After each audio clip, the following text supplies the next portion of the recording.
ये संभावना भारतीय जनता पार्टी में ही है, क्योंकि भारतीय जनता पार्टी वोटर के लिए काम करती है, वोट के लिए। स्मृति ईरानी ने राहुल गांधी पर हमला बोलते हुए कहा, अमेठी के हालात से पूरा देश अवगत है।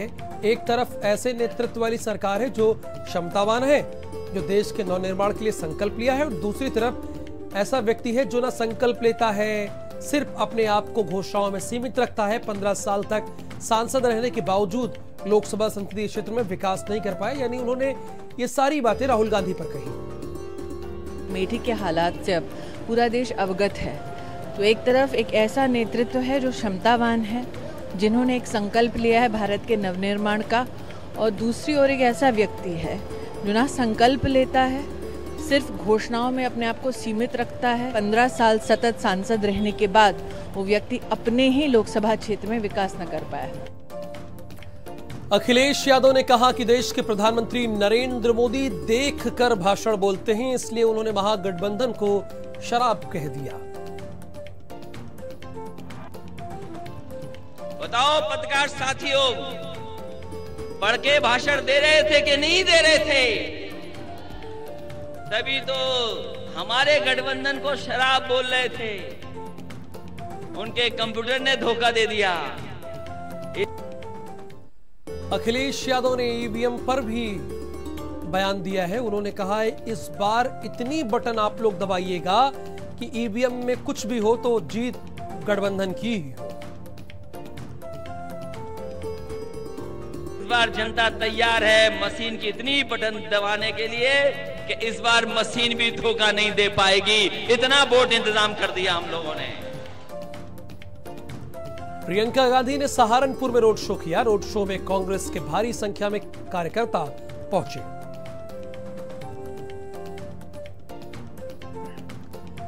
दिल्ली के मुख्यमंत्री केजरीवाल ने जनसभा को संबोधित करते हुए कहा कि आप लोगों से एक रिक्वेस्ट है, जब भी आप वोट डालने जाएं तो ये ध्यान में रखें कि ऐसी सरकार को चुनें जो बेहतर काम करे। आप लोगों से एक ही निवेदन है, इस बार जब वोट डालने जाओ ये ध्यान रखना भाई साहब, जिन लोगों ने 4 साल आपके काम रोके हैं उनको दोबारा वोट मत देना, जो फिर 5 साल का काम करेंगे। दिल्ली के मुख्यमंत्री अरविंद केजरीवाल ने केंद्र सरकार पर निशाना साधते हुए कहा कि पूरे देश में दिल्ली सबसे ज्यादा इनकम टैक्स यानी 1.5 लाख करोड़ सालाना देती है, और बदले में केंद्र सरकार दिल्ली को क्या देती है?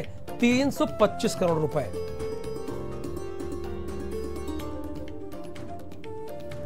पूरे देश में सबसे ज्यादा इनकम टैक्स दिल्ली देती है केंद्र सरकार को। कितना?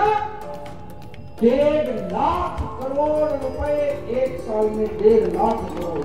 और केंद्र सरकार उस 1.5 लाख करोड़ में से वापस कितनी देती है दिल्ली को? 325 करोड़ रुपए साल में। मुजफ्फरनगर में भारतीय जनता पार्टी के प्रत्याशी संजीव बालियान पर जनता को धमकाने का आरोप लगा है। उन्होंने कहा है, चुनाव के बाद एक एक को मैं देख लूंगा, मैं गांधीवादी नहीं, मैं भगत सिंह वादी हूं।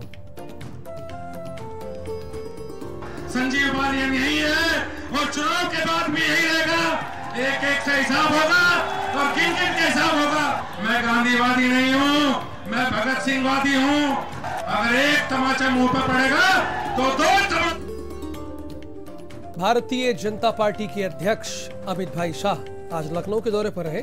इस दौरान अमित शाह ने पहले 3 चरणों में होने वाले मतदान पर बीजेपी के वरिष्ठ नेताओं के साथ चर्चा की। देर रात तक चली मैराथन बैठक में अमित शाह ने चुनाव अभियान की समीक्षा और आगे की रणनीति पर दिशा निर्देश दिए।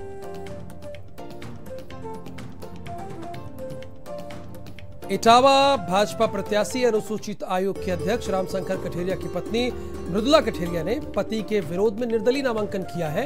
लोकसभा चुनाव 2019 में आमने सामने पति और पत्नी हैं।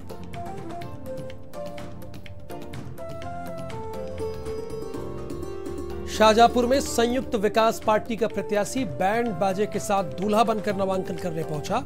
प्रत्याशी को दूल्हा बना देख लोग हैरत में पड़ गए।